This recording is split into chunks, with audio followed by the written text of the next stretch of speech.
எனக்கு தெரிஞ்ச அவருக்கு ஒரு 300 கோடி ரூபாய் சொத்து இருக்குங்க. சாப்பிட்ற வரைக்கும் 1 மணி நேரம் ஆனாலும் டைனிங்ல இருப்பாருங்க. ஆனா அந்த பில் வரும்போது அவர் காணாம போயிருப்பார். 300 கோடி ரூபாய் சொத்து. ஆமாங்க. நாங்கள் அடிக்கடி அவர் ஹோட்டல் போவோம் சாப்பிடுவோங்க. காணாம போயிருவாருங்க. இது 1 முறை 2 முறை இல்லைங்க, நிறைய முறை நடந்திருக்குங்க. ஆனா இன்னொன்னு என்னன்னா, அவர் என்னைக்குமே எங்களை கூப்பிட்டதில்ல வாங்க சாப்பிடலான்னு. நாங்க தான் கூப்பிடுவோம். அப்போ எனக்கு பக்கத்துல இருக்கிற ஃப்ரெண்டு கேட்டேன், என்ன சார் கரெக்டா நானும் பாக்குறேன், இது ஒரு 4வது முறை பில் வரும்போது மட்டும் அவர் அங்க போயிடுறாரு அப்படின்னு. நான் சொன்னேன், அதனால தான் அவர்கிட்ட 300 கோடி சேர்ந்துருக்கு. புரியுதுங்களா? ஏன்னா அவர் கூப்பிடல, நம்ம தான் கூப்பிட்டோம்.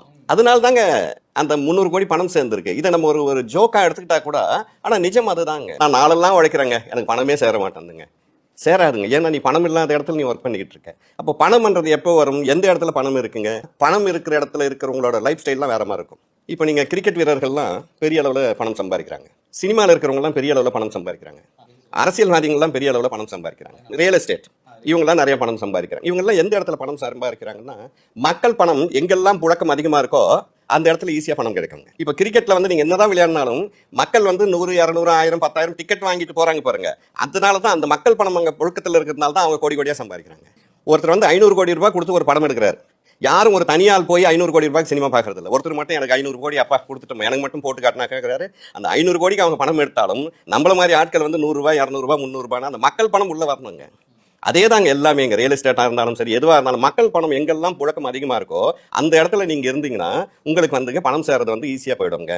அப்போ பங்குச்சந்தையும் அதே மாதிரி தான். அப்போ மக்கள் பணம் அங்கே நிறையா இருக்குங்க. அப்போ மக்கள் பணம் அதிகமாக அந்த இடத்துல வந்து பணப்புழக்கம் இருக்கிற இடத்துல நீங்கள் முதலீடு பண்ணும்போது உங்களுக்கு வந்து நிறைய பணம் கிடைக்குங்க. இப்போ இந்த திட்டமிடல் சொல்லும் போது நம்ம நிறைய சொல்றது இதுதாங்க. நீங்கள் என்னதான் வந்து பணம் சம்பாதிச்சாலும் நீங்கள் எவ்வளோ சம்பாதிக்குன்றது முக்கியம் இல்லை. முதல் சேமிக்கிற பழக்கம். 100 ரூபாய் சேமிங்கன்றா நீங்கள் ரொம்பவே சேமிக்க வேண்டாங்க. ஃபர்ஸ்ட் ஒரு 100 ரூபாய் சேமிங்க. 100 200 ஆக்குங்க, 200 300 ஆக்குங்க, 300 500 ஆயிடுங்க.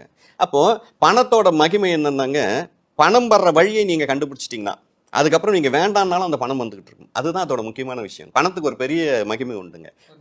ஆமா, அது பணம் வர்ற வழியை நீங்க வந்து கண்டுபிடிச்சிடணும். இன்னைக்கு வளர்ந்த அத்தனை பேரும், நீங்க நம்ம அண்ணாந்து பாக்குற அத்தனை பேரும் பணம் வர்ற வழியை தான் கண்டுபிடிச்சிருக்காங்க. இப்போ அதுக்காக அவங்க ஒர்க் பண்றாங்கன்னா இல்லை, ஏதோ ஒரு வகையில் அவங்களுக்கு வந்து பணம் வந்துகிட்டே இருக்கும். அப்போ பணம் வர்ற வழியை வந்து நம்ம கண்டுபிடிக்கணும். நம்ம ஊர்ல எல்லாம் பாத்தீங்கன்னா ஒரு ஊத்து மாதிரி தாங்க. ஒரு ஊத்துல தண்ணி வந்ததுன்னா அந்த ஏரியாவே வெள்ளமா மாறி போயிடுங்க.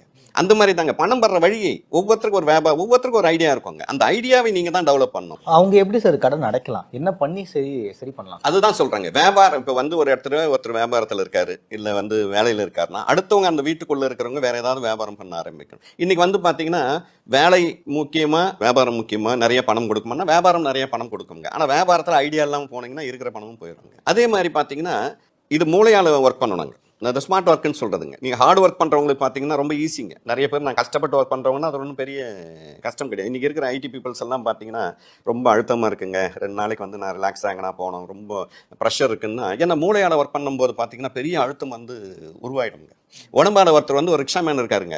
அவர் வந்து உடம்பால தான் ஒர்க் பண்ணுறாரு. அவர் ஈவினிங் போய் படுத்தோடனே தூங்கிடுவார். ஏன்னா அவர் மைண்ட் வந்து ஃப்ரீங்க. நாளைக்கு காலைல யார் வந்து எங்கே கூப்பிட்டு போகிறான்னு அவருக்கு தெரியாதுங்க.